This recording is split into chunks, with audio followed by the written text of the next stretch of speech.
Nous reprenons la série sur l'ouvrage de Jean-Philippe Mutunde Kalala, l'origine négro-africaine du savoir grec. Alors on voit ici à la page 47, représenter la momie de la reine Amosé Nefertari, épouse du Nesut ou pharaon Amosis, la 18e dynastie. On voit bien les belles tresses africaines que portaient toutes les femmes égyptiennes. Et puis, en bas de cette première photo-là, nous avons le pharaon Amenophis Ier, 1514 avant Jésus-Christ à 1493 avant Jésus-Christ, fils de Amosé Nefertari. Je ne sais pas si vous verrez ça bien, mais voilà ça. On voit qu'elle porte des tresses. Voilà.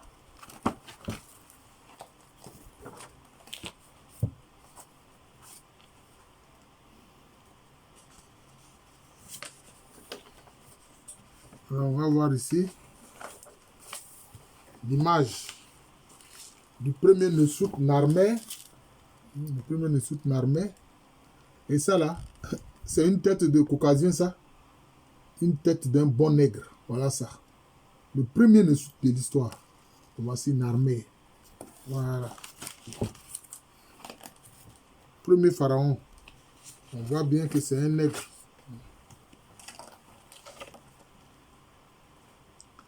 Alors, il écrit donc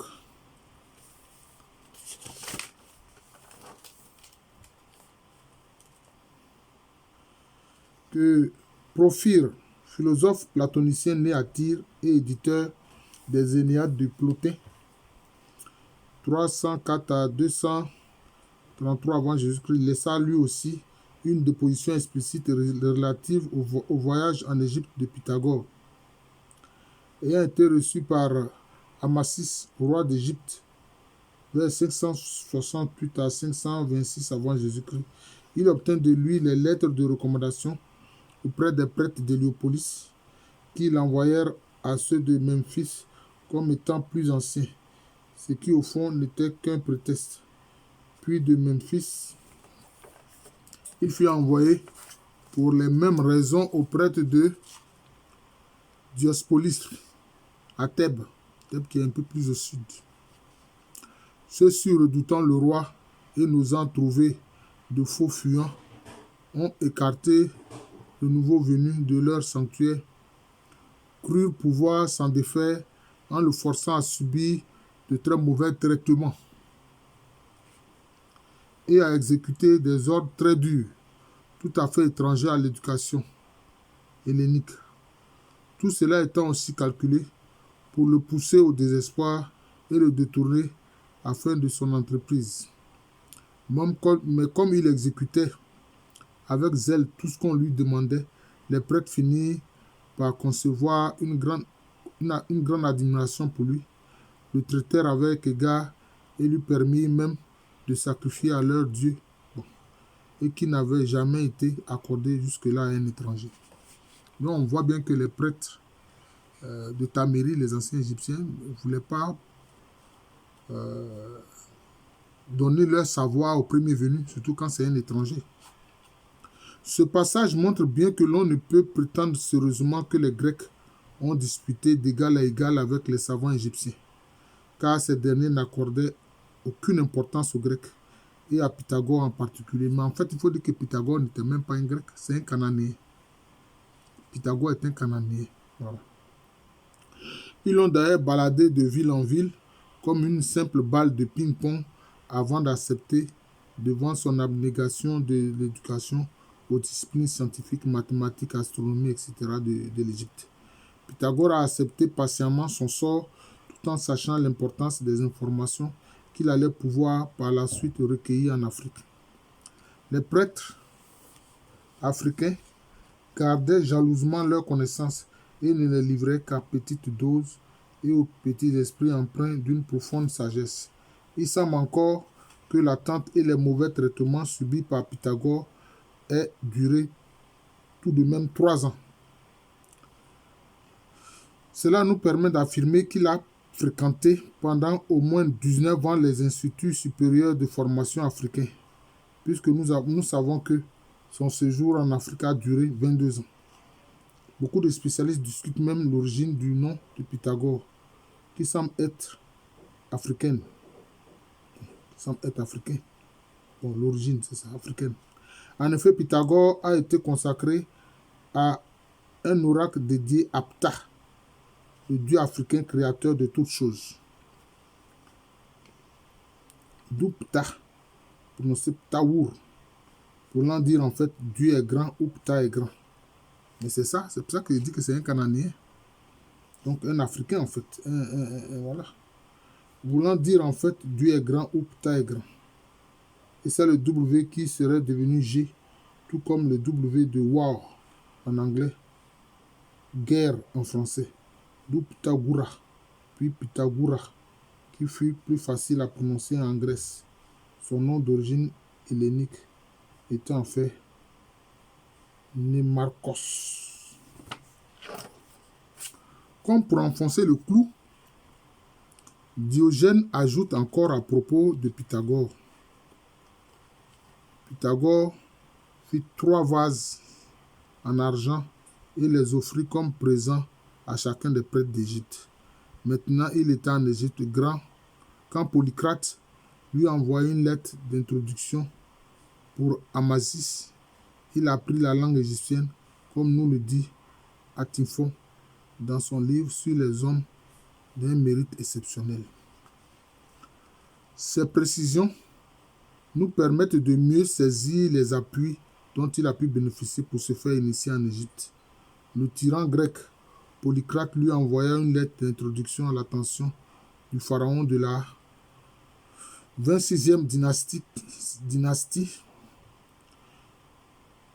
Saïte, à savoir Amasis, 570 avant Jésus-Christ à 526 avant Jésus-Christ, pour qu'il introduise auprès des prêtres des temples égyptiens. Il fut rappelé qu'à cette époque, l'Égypte avait déjà perdu sa souveraineté, ce qui rend possible ce type d'action. Cependant, Porphyre nous livre une information importante sur la démarche de Pythagore. Alors, en fait, on voit ici, l'auteur démontre que, en fait, Pythagore, en fait, était un Cananéen, mais qui était quand même un sachant de la culture grecque, a pu se former auprès des prêtres égyptiens. Voilà. Le philosophe africain Yves Kounougou nous fournit encore des informations intéressantes à propos de Pythagore. Pensée et l'œuvre de Cheikh Anta Diop. La pensée et l'œuvre de Cheikh Anta Diop. On croit que c'est dans cet ouvrage-là. Notamment sur un fait passé sous silence, la circoncision des Grecs, rite incontournable pour pénétrer à l'intérieur des temples sacrés égyptiens, fait qu'il exclut définitivement toute possibilité de discussion d'égal à égal entre les Grecs et les Égyptiens. Voilà. Donc, en fait, toute cette partie-là consiste à montrer que, en réalité, Pythagore a eu cette connaissance-là auprès des prêtres de l'Égypte antique. C'est tout. Ainsi, durant ses 22 ans d'études en Afrique, on sait précisément que Pythagore apprit à lire l'écriture hiéroglyphique et fréquenta les prêtres de Léopolis, de Memphis et de Diospolis, c'est-à-dire Thèbes. Diospolis, c'est Thèbes. Tout ça, là, c'est les termes grecs qui indiquent des réalités de l'Égypte antique. L'initiation même de Thalès en Égypte est aussi en fait connue. Dans son ouvrage Contre Appion, l'historien juif Flavius Joseph, 37 à 95 après Jésus-Christ, affirme que Thalès fut lui aussi un élève des prêtres égyptiens. À ce titre, pour le professeur J. Bernet, l'introduction de la géométrie égyptienne en Grèce est universellement attribuée à Thalès et il est extrêmement probable qu'il visita l'Égypte car il s'était fait une théorie des inondations du Nil. Voilà, donc vous voyez. Thalès, qui fait partie des 7 sages de la Grèce, est aussi mentionné par Platon, qui confirme son initiation égyptienne. Donc vous voyez, tous ces grands savants de la Grèce antique, en réalité, sont venus étudier en Égypte antique. Voilà, c'est ce que montre ce... Voilà. On dit l'écrivain grec Diogène Larcée, 300 après Jésus-Christ, nous confirme encore que les connaissances de Thalès en matière d'astronomie et de géométrie lui viennent d'Égypte. Voilà.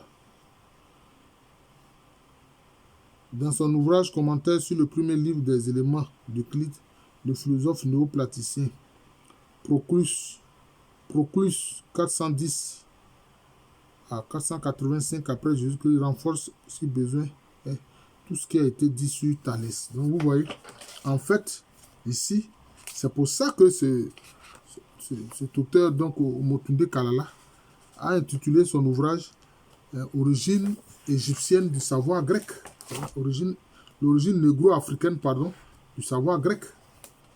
L'origine négro-africaine du savoir grec, parce que tout ça, c'est en Égypte antique qu'ils sont venus acquérir cette connaissance. Et curieusement, des gens ont parlé de miracle grec.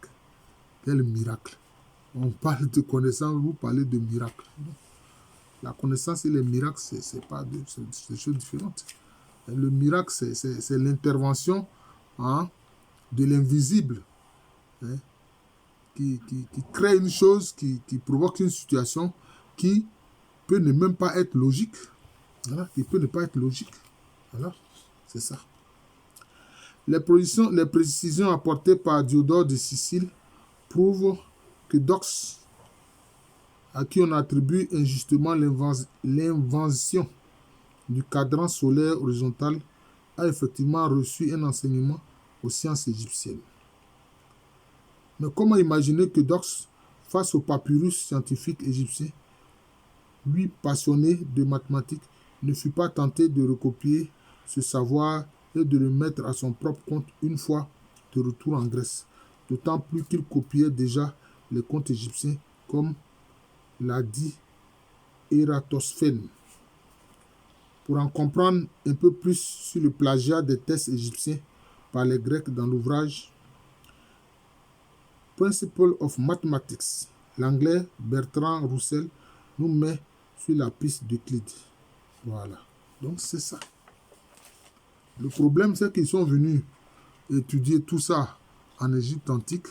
Et puis malheureusement, ils se sont attribués ces connaissances qu'ils ont. Quand ils sont retournés en Grèce, ils se sont attribués ces connaissances qu'ils ont eu à acquérir en Égypte antique. C'est ça qui fait problème. Voilà. Bon. Par exemple, là, il parle d'Archimède, un autre savant dit grec. Archimède aurait découvert la vis sans fin qui est à l'origine d'un immense progrès mécanique. Mais Diodore de Sicile est formel. Archimède n'a pu faire cette invention qu'après son voyage en Égypte, où la vis hydraulique était déjà en usage et servait à pomper l'eau.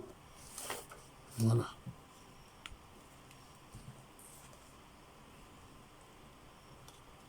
Il écrit sur ce sujet, l'historien grec Diodore de Sicile, 1er siècle avant Jésus-Christ, peut être un peu ironiquement écrivi. Peut-être un peu ironiquement écrivi. Ce qu'il y a d'étonnant, c'est qu'il les mineurs épuisent entièrement les eaux au moyen des vis égyptiennes qu'Archimède de Syracuse inventa pendant son voyage en Égypte.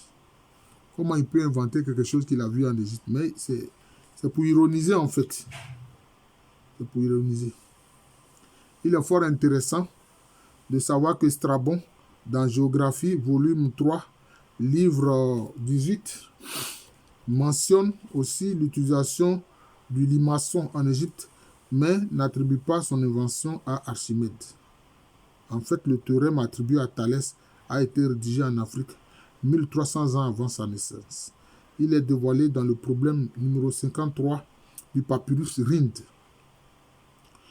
Les théorèmes relatifs à la géométrie viennent tous d'Égypte. Jamblique l'a reconnu. Platon, dans son ouvrage Le Phèdre, fait d'ailleurs dire à Socrate que Thoth l'une des divinités négro-égyptiennes, en fait c'était le principe de la parole, était l'origine des mathématiques et de l'astronomie. Dissertant sur Thoth, devenu Hermès dans la tradition grecque, Diodore de Sicile ne fait pas moins qu'attester la prédominance de Thoth Hermès dans l'invention des sciences. Voilà. Donc vous voyez que c'est un peu cela. Voilà, donc c'est cela. Donc tous ceux qu'on présente comme les grands savants, les grands sachants de la Grèce antique, en réalité, ils sont venus puiser leur savoir en Égypte antique. Voilà. Voilà, nous allons nous arrêter là. Et puis donc nous allons continuer de temps à autre, puisque vraiment il y a beaucoup de faits historiques à voir. Continuer de montrer les aspects de l'ouvrage de Jean-Philippe Omotunde Kalala, l'origine négro-africaine du savoir grec. Je pense que c'est très important.